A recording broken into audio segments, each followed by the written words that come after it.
Welcome to the Australian Business Executive Podcast, where we speak with Australia's most influential industry professionals on the business and economic development issues taking place across the country.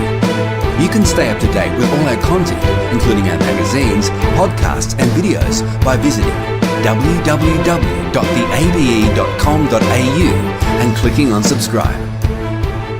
Today's guest is Jodi Stanton. Jodi spent 6 years in financial risk and derivatives with U.S. insurers and on Wall Street. She moved to Australia in 1999 and spent 10 years consulting to financial and technology companies with McKinsey & Co. and as an independent consultant. She then spent over 8 years as a high net worth investment advisor, investment director in venture capital, and investment committee member for Sydney Angel Sidecar Fund. Along the way, she founded several companies and held several non-executive director and C-level executive roles. Jodi, thanks for joining us today. Thank you very much. Good morning. Appreciate your time. Not a problem. So today we're talking about your product SendGold. Can you give us an idea of where this idea came from? Yes. So I have a long history in financial services, mathematics, technology, and I was certainly piqued by the emergence of distributed ledger technology. And I think it was the perfect storm in the end. The timing of blockchain and its potential to solve some monetary system issues. Such as transparency and cross-border payments, complex, expensive, taking many days, and the rising, increasing gap between the wealthy and everybody else. I think it was just everything kind of came together. I was an investment director at the time, and I was being approached by a number of entrepreneurs globally that were sort of spending time on blockchain and trying to figure it out. And this was back in 2009, 2010, 2011. And so we were really intrigued about the ability of blockchain to solve some monetary system problems and to help not only with transactions cross-border, but savings and the ability to own an asset itself. We have, money systems that have been around for a long time, based on legacy systems and bank money that is based on debt. And so we thought, blockchain could put an asset in the hands of millions of people. It's $4.3 trillion coming into the market in the coming years. 85% of all transactions are still done in cash. And I have a lot of experience transacting cross-border throughout my career and through my hobbies. And I'm kind of tired of it. So we looked at the ability of blockchain to potentially solve some of these issues. I was approached by a gentleman called Mark Pei, who is deeply entrenched in monetary theory with a wealth of knowledge and experience in this space.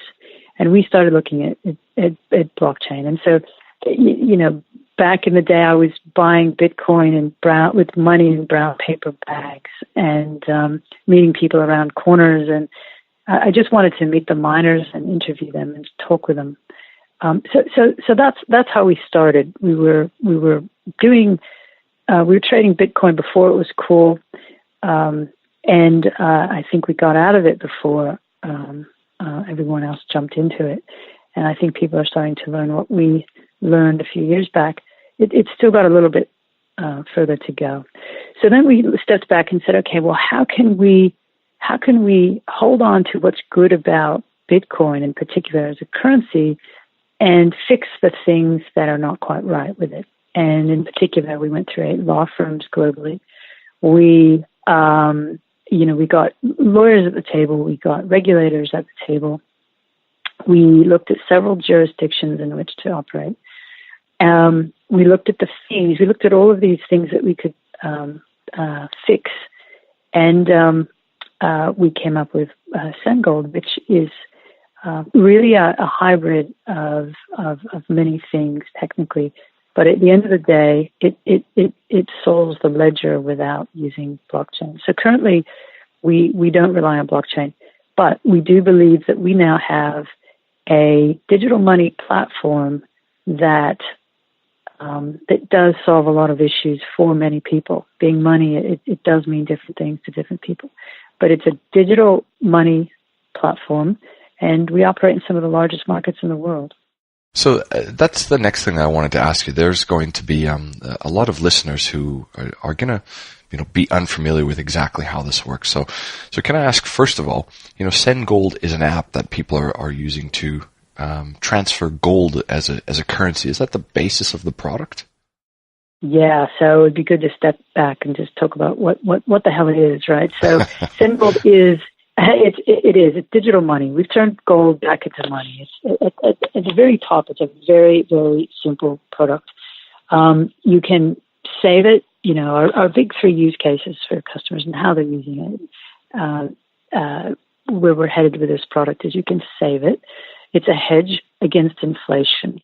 And, we have customers that buy a little bit every month and add to their savings.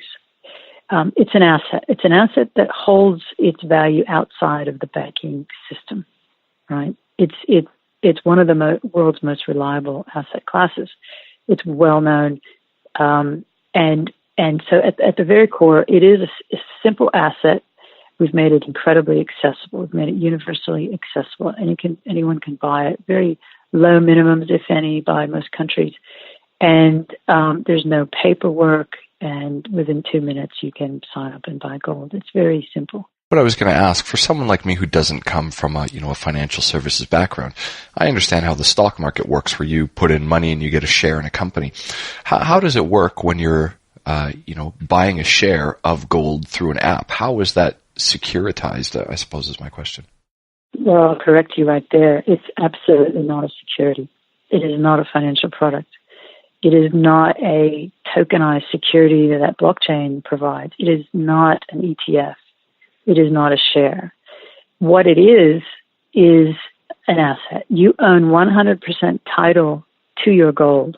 You own it. It does not sit on our balance sheet. It sits on yours. You take on the price risk of gold. There's very little counterparty risk compared to other means of owning gold. And at the end of the day, you can trade that peer to peer, which brings across the ability to exchange cross border. So it's held in its custody here in Australia with Brinks Global Services in specialized vaults, high security vaults. It's physically audited by Bureau Veritas. It's insured by Lloyd's of London, but it is your gold, and you can do it. You can cash out any time. You can send it cross border. You can send it as a gift. We're finding grandfathers want to give their grandson, their granddaughters gifts for their birthday instead of buying them that toy. So they might buy gold on birthdays. We find that Chinese New Year, we're gearing up for that next year, where they give gold. $90 billion in a single month. Indian weddings. We're finding even Australians are sending it for 50th anniversaries, for example. That's quite interesting because as a sort of an app-based product, and I'll ask you a little bit more about blockchain, but it sounds like something that would require technologically advanced early adopters. But based on your user base, it sounds like it's across multi-demographics from across the world who are familiar with this product and already engaged in using it. Customers are telling us how they want to use it, and we are surprised in the breadth of customer demographic and behavior. So, but it is money at the end of the day, and everybody uses money for different things. So we do have an early adopter group, which is, folks who read a lot of news. They're up on technology. They live on their phones. They tend to work in finance and consulting. It's 25 to 45 is our key age range. But we have, I know a gentleman that buys gold from us who's 98 years old. So there is a range. It's less about demographic really, and more about people who are a little bit aware of money, global money printing and the interest in trying to hold a portfolio of assets one way or the other. But we've made it dead simple. It's a very, very simple product. We have a new app out in beginning of September, which we're very excited about. But even our app now, it's really dead simple to register and buy gold. Okay. And can I take you back for a second? I mean, you've talked about the issues with blockchain and how SendGold doesn't rely on that. For someone like me, can you explain, what that means in layman terms? Look, all blockchain is a database, right? So one of the core issues about blockchain is that once records, I'll call it, recorded, they're non-disputable. They can't change, right? So that's the key advantage. The problem, the flip side to that is anybody can steal and hack into it. I think there's $1 billion in hacked Bitcoins this year alone, for example. So it's a balloon animal. You're just moving the risk around. We've flown in people from all over the world, from economists and developers and stakeholders and lawyers, and we've really looked carefully at this blockchain innovation. And I think what happens is blockchain does solve risk, but it moves it in the other side of the balloon animal, and it doesn't really remove risk. It just moves it around. And so you still, with blockchain, you're presented with other problems, right, that are not proven, whereas we've then chosen to stick with a ledger. We have chosen a ledger among many. We did a thorough investigation on customer system of record, and we have a perpetual license with a third-party software company that does this for us. But it's proven, it's backed up. We've done all the security and risk measures that you would expect that are well proven and in the market. And we are working with an auditor locally to publish those results at the end of every day. So in very short order, users will be able to just jump online to a third party and see their holdings. And so we're using a combination of traditional and innovative platform measures to get us to where we needed to be without the use of blockchain. And so in the edition that this is going to come out, we've also got an editorial by you that we've looked at with SendGold. And one of the things that you discuss in there is the reduced buying power of monetary currency. This is an explanation for how you've gone on to develop SendGold, but what are some of these issues of why people are going back to, I guess, a hard commodity like gold? Yeah, I think some people have never left it. I mean, gold is something I bought when I was 18. I bought Berkshire Hathaway shares and gold, and that was my introduction. That was pre-Wall Street days. I think a lot of people have never left it. A lot of people are putting a lot of gold under their mattress, so to speak, and certainly. If you look to Asia, the Chinese government is encouraging mom and dads to buy as much gold as they can. I touched on it a moment ago. The U.S., Japan, and many countries around the world that are just printing money. We have a debt-based system, and there is more debt in the world today than the available money. So the only way to pay back the debt and to balance that out is to print more, right? As you print more money, the value of the dollar is decreased, right? Yep. So if you look at gold has kept up with the Australian housing market in terms of performance since 2000. Really? If you look at gold against a lot of currencies around the world, it has performed anywhere from 200% all up to 2,000%. Again, it all depends on the time frame. So it depends how you look at it to what numbers you get. But it's performed well. The buying power of gold has performed well. There are other ways to get rich. I'm not suggesting that this is, high risk, high reward type investment. We get asked a lot of how this is different than Bitcoin. Well, it's very, very different from Bitcoin. They do get compared to a lot, and for good reason. We've written a paper on that as a separate topic. But but the power of your dollar is not increasing.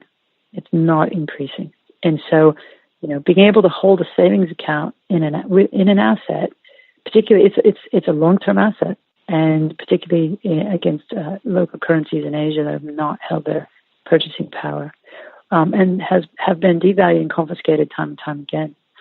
So, yeah, there's merit to it, but I don't want to suggest that it's a get-rich-quick scheme. We are simply a savings account and a peer-to-peer transaction product that you can send anywhere in the world, instantly.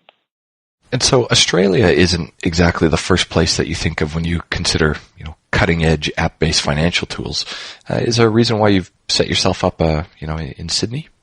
Yes, it was deliberate and strategic for us. So we did look at New York, we did look at Hong Kong, we did look at Singapore. Australia has a reputation for strict financial regulation. We've got great property ownership laws and great consumer protections. And people across Australia, in particular, our market, know and respect this about Australia. I think it was the Independent International Property Rights Alliance, which gives Australia one of the highest scores in the world for property right protection. I think it's like 8.24. If you look at the score they've given the U.S., it's something like 8.07. China would be sitting at 5 something. So, we have that reputation for those strong property rights, which is really important given the core of our product is title to an asset. That's really important. The second reason, we're the world's second largest gold producer, so we have a long association with gold here. So it's very deliberate. And finally, Australia provides access to our market. If I was sitting in New York right now, I'd have a harder time reaching China and India as our 2 largest markets. So it makes a lot of sense for us. Well, that leads directly into my last question today is, where do you see your growth strategy? Is there a reason why you sort of pick these, larger developing nations? So, as a former McKinsey consultant, you always sort of sit back and say, what are those 7 degrees of freedom when it comes to growth? And that's been drilled into me. So I guess I think about everything in that framework. We have a lot of degrees of freedom. So first of all, we are a regional play. We're very much about Asia. Our banking integration and our AML, we have very strong AML, which is anti-money laundering compliance. We have certainly ticked all the boxes of compliance and made that a mandate for our business and our products. And with that, we are a regional play. We're not going to be instantly global for that reason. We have to take one country at a time and roll this out.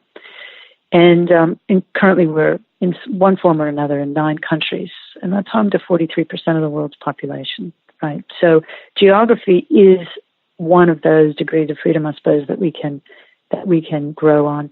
Another one is just adjacent markets. So I just want to stress that we are a platform. I suspect that about 70 to 80% of our business longer term will be through distribution partners.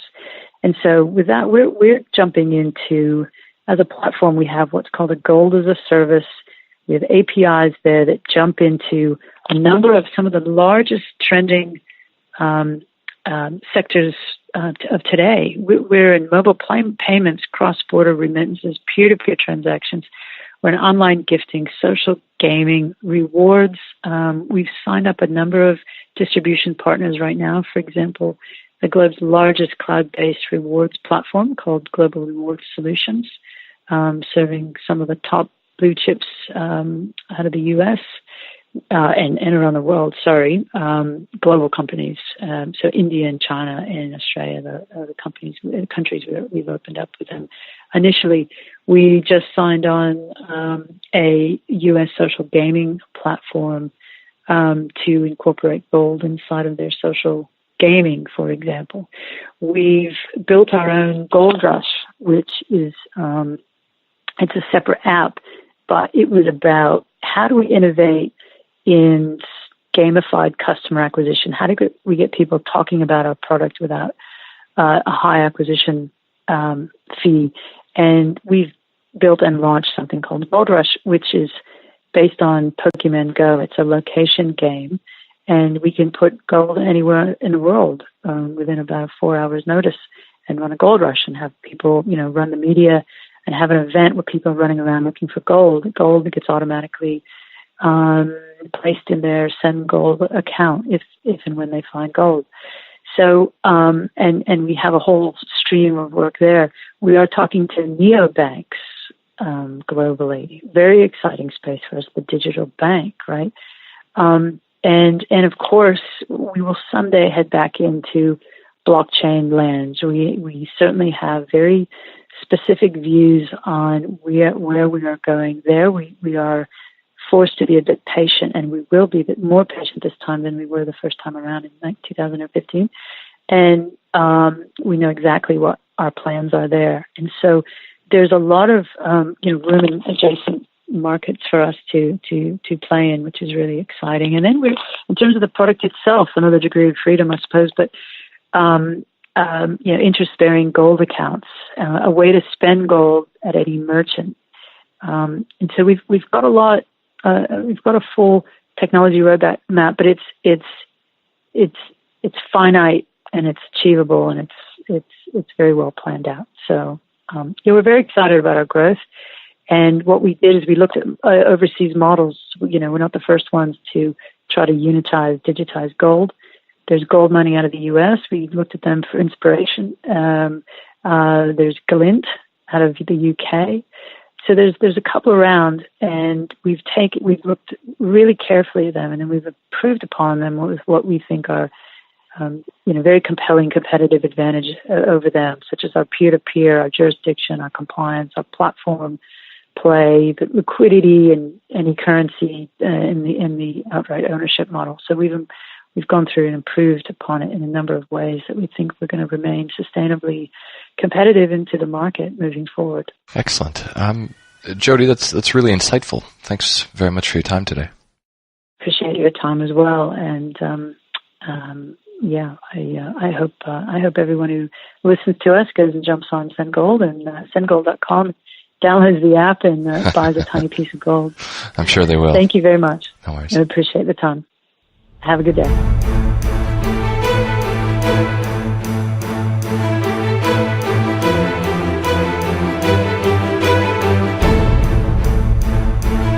This has been a production of the Australian Business Executive, a division of Romulus Rising Proprietary Limited. All rights reserved. You can stay up to date with the Australian Business Executive, including our magazines, podcasts and videos, by visiting www.theabe.com.au and clicking on subscribe.